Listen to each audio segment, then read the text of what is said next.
that fit my agenda. I'm going to make for myself gods that fit my schedule and gods that fit my ideology and all these things. And I'm going to do that, and I'm going to worship those gods.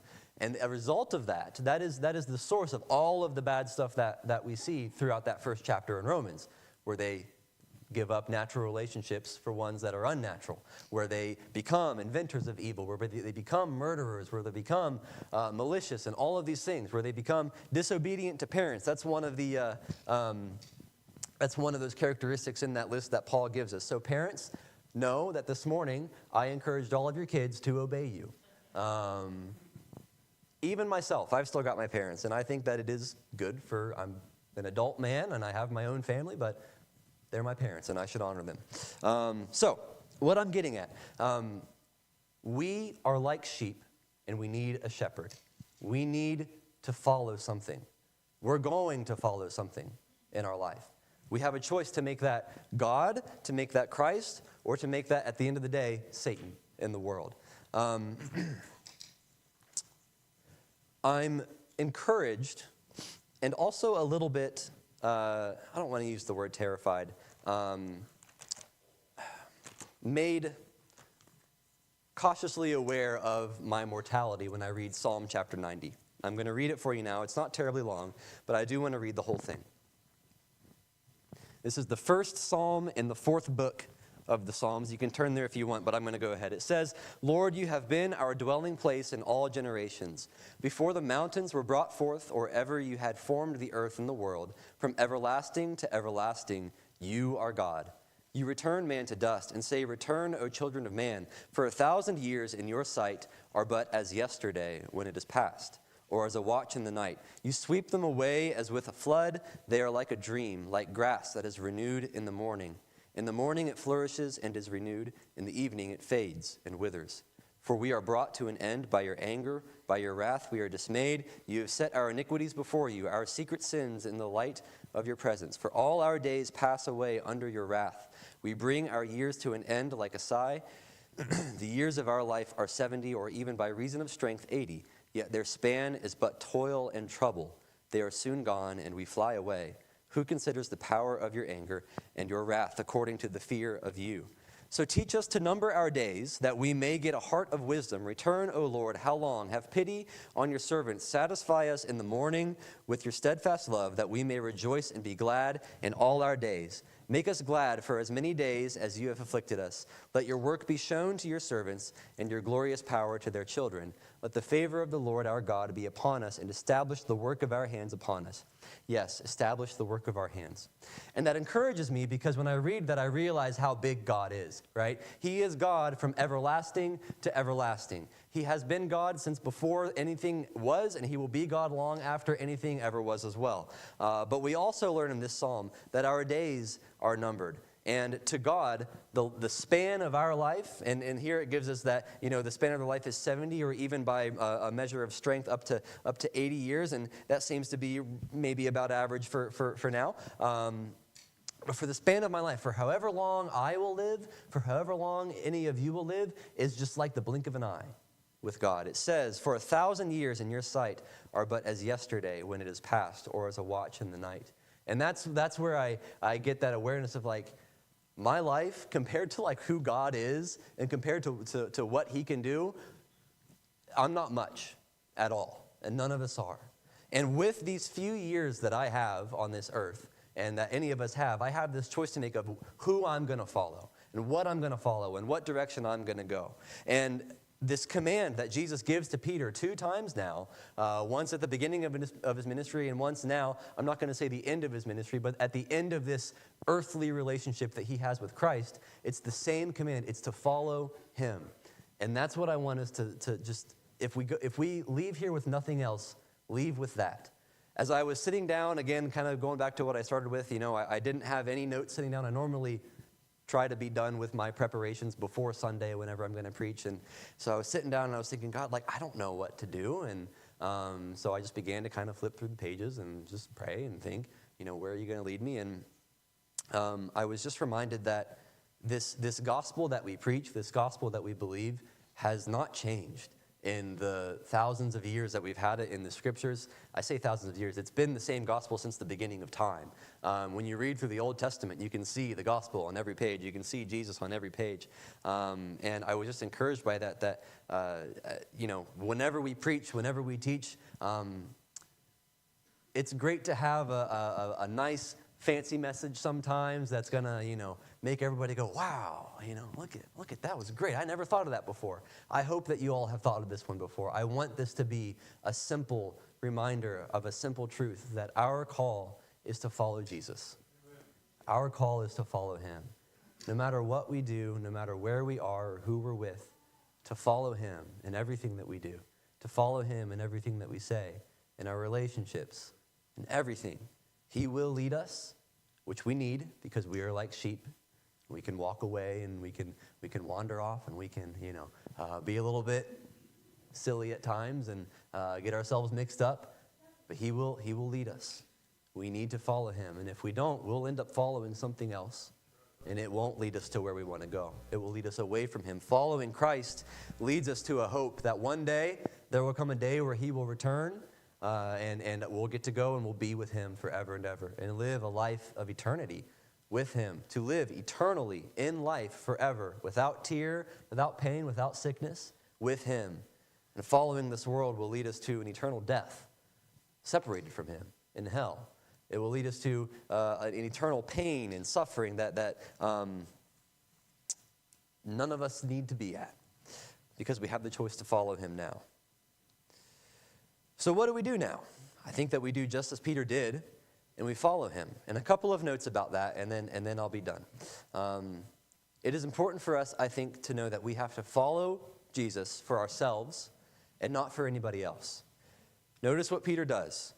In verse 19 of John chapter 21, we learn that, after saying these things, he said to him, "Follow me." And then remember, they're walking perhaps down the beach a little ways, and Peter gets distracted. He turns around and says, "Well, what about John? What about him? Is he gonna have to stretch out his hands and be led around, where he doesn't want to go? Like, what about that guy? Are you gonna, And Jesus says, it's not for you to worry about. What happens to John is my decision. It's not for you to worry about, Peter. You follow me. Literally, that's what he says. Lord, who is it that is going, or let me skip ahead. He says, Lord, what about this man? Jesus says to him, if it is my will that he remains until I come, what is that to you? That's kind of a harsh word from Jesus. Don't you agree? It's like, Peter, get your nose out from where it don't belong. It's not your business. You, and then he follows up there. He says, you follow me. You follow me. It's important for us. I have to follow Christ for me. You have to follow Christ for you. And it's so, folks love to get in other people's business, and I'm sure I've been in other people's business. Sometimes I try my best not to be. We can get mixed up in worrying about, like, well, God, like, what are you doing with that one? What about that one? Why aren't you doing that over there? Why aren't you? It's not for you to worry about. You follow him. All right? Secondly, it's important for us to forget our past and what we used to be and simply follow him. Now, I want to be careful about this. I think at times it can be good for us to remember what God saved us from. All right? It can be good for us to remember who we were before Jesus changed us, as he's continuing to change us, so that we can give him praise and thank him for how he saved us. But think back to Luke chapter 5. Give me just a moment to get there. This is back when Jesus calls Simon Peter for the first time. This is Luke's account of that. There we go. This is in verse 8.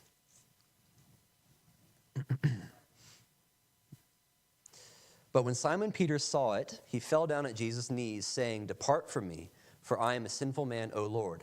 For he and all who were with him were astonished at the catch of fish that they had taken, and so also were James and John, sons of Zebedee, who were partners with Simon. And Jesus said to Simon, "Do not be afraid. From now on you will be catching men." And when they had brought their boats to land, they left everything and followed him. All right. So Luke gives us a little bit more detail about how Simon Peter was called to be a disciple. So they get the catch of fish, right? They get the catch of fish. They throw the nets over. It's full of fish. And Peter, it says that he sees the catch and he falls at Jesus' feet and says, "Depart from me. Go away from me. For I am a sinful man. I don't have any business being around you. You're obviously a holy man, and I'm not. You need to leave, because I am not good enough to be around you. And I think that we can find ourselves in that very same spot. Even though Peter said that, and even though he was right, mind you, he is a sinful man, Jesus is a holy man, and they probably didn't have any business being with each other. But because Jesus loved him enough, and because he loves you and I enough, he wants to be with us. He wants to change us. He wants us to follow him. He says, no, I'm going to make you a fisher of men. Come and follow me. And I think that we should do that as well. Satan's going to come at us and try and remind us of all the things that we've done wrong before and make us go like, I don't have any business being a whatever. I don't have any business being a preacher. I don't have any business being a singer. I don't have any business being a, just a church member, Satan's going to come at us. He's going to make us feel that way. He's going to remind us of the things he does it to me. There are things in my past that I am not fond of, all right? I think we probably all have that. And sometimes I'm reminded of it. And I go like, wow, Andrew, you were a real nutcase back then, And I'll be honest, it can get easy to think like, I don't have any business in doing what I'm doing. And, that's probably true. But because God so loved the world and sent his only son, I have a hope. And I've been changed. I'm not perfect. I'm not going to be. But I'm not the same person that I was. And I have to fight to forget what I used to be at times, to know that God is with me and I can follow him and I can walk with him and he can lead me to where he wants me to be. So as we follow him, it's important for us to forget our past. That's what Peter does here when he's called. And then lastly, it is important for us to forget our status or anything that we might have that might make us think that we're all that whenever it comes to following him. And this is referenced back to the rich young ruler, right? Jesus gives him the command, go and sell all that you have and follow me. And the Bible tells us that he goes away sad because he had a lot of possessions. And then immediately after that, Jesus says, he gives the teaching, it is easier for a camel to go through the eye of a needle than for a rich man to enter into the kingdom of heaven, right? We must lay aside anything that might make us think like, well, look at me, whatever money you got, whatever stuff you got, whatever it is nothing in comparison to who. Think back to Psalm chapter 90, right? Our God is the God who is from everlasting to everlasting, who holds time in his hands, who holds all of the waters of the sea in the hollow of his hand, right? That's the God that we serve. That he's got more money than you. He's got more stuff than you. He's got probably better looks than you. Probably. I think that's probably true. But he's got everything more and better than what you can ever imagine. We have to get rid of anything that might make us think that we're all that if we're going to follow him. To follow him, we have to be humble. We can't have pride. We have to know that that's going to mean probably doing some stuff we don't want to do all the time. And if we have this sort of haughty attitude, that's going to get in the way of following him. That's what happened to the rich young ruler. He didn't want to sell all of his stuff. He liked his stuff too much. He didn't want to get rid of all of his money. He didn't want to walk away from that lifestyle to follow Jesus and to be led into something that is good. And he chose to follow something else that was leading him to where he didn't want to be. I'm going to be done in just a moment. Again, just to reiterate, if we leave here tonight, leave with this. Our job as a Christian is to follow Jesus. Is to follow him. I believe that if we do that, he will work out some details. And he's given us a family of believers to help us. He's given us people that we can ask questions to and given us people that will bring things up and teach us and talk to us and help us, right? He's given us that. We have to keep on following him. Satan's going to come at us. He's going to want us to not follow him. We have to keep on following him. He's going to remind us of things that aren't good. We have to keep on following him. We're going to get distracted at times on what God's doing over there or over here with that person or this person. We have to keep on following him for ourselves, right? And he will work out the places that he's going to lead us. These last few notes, and then I'll be done. Brenda, if you wouldn't mind to play something softly. How do we follow him? I've been talking about this whole time. Let's follow the Lord. Well, there's a big question. Well, how do we do that? And I don't think that there's any one answer that I can give you right now, tonight. But what I do know is that we have his word written down in these books that we have before us. If you don't have a Bible, I've got two here tonight. I'll give you one. we've got the Bible. We've got his word. We've got Jesus written on every page of this Bible, even in the Old Testament. I had a pastor when I was in college, long before any of you knew me. One of his things he would always say is that you can find Jesus whispered on every page, even in the Old Testament. And I believe that's true. Even in the Old Testament, Jesus is whispered on every page. We have his word that is able to guide us and to teach us and to show us how we had ought to live.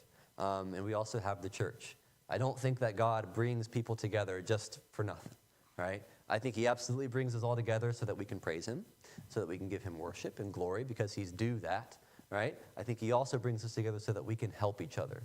This is going back to Romans chapter 1. Paul, when he's giving his greeting to the Romans, that's a common way that he will start many of his letters. He'll say, Paul, a bondservant of Christ Jesus, set apart for the gospel of God, these types of things. He'll start many of his letters that way.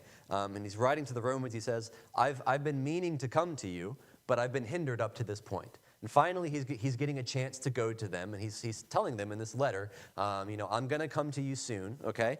And he says, I'm going to come to you that I might impart to you some spiritual gift. And then he clarifies and says that spiritual gift is the mutual encouragement of their faith, right? Following God is a lot easier whenever you're surrounded by a lot of other people who are trying to follow God. Following God becomes a lot more difficult whenever you're trying to do it on your own. And so my question for you tonight is, are you following him? And I ask myself that question. I never want to exclude myself from the people who are being preached to. I ask myself that question. Am I following him? Are we following him? If you're not, come and pray and ask him to lead you, to guide you, and to help you in this journey that we call life. And if you are, praise God for it. Come and pray with someone else or thank him for guiding you and ask him to continue to guide you and to lead you. But we must follow him. No matter what we do, no matter where we go, no matter where he leads us, we must continue to follow him. He will help us. He will walk with us. He will grow with us. We have to do it for ourselves. We have to do it looking to him and not looking in the past. And we have to do it humbly and without pride.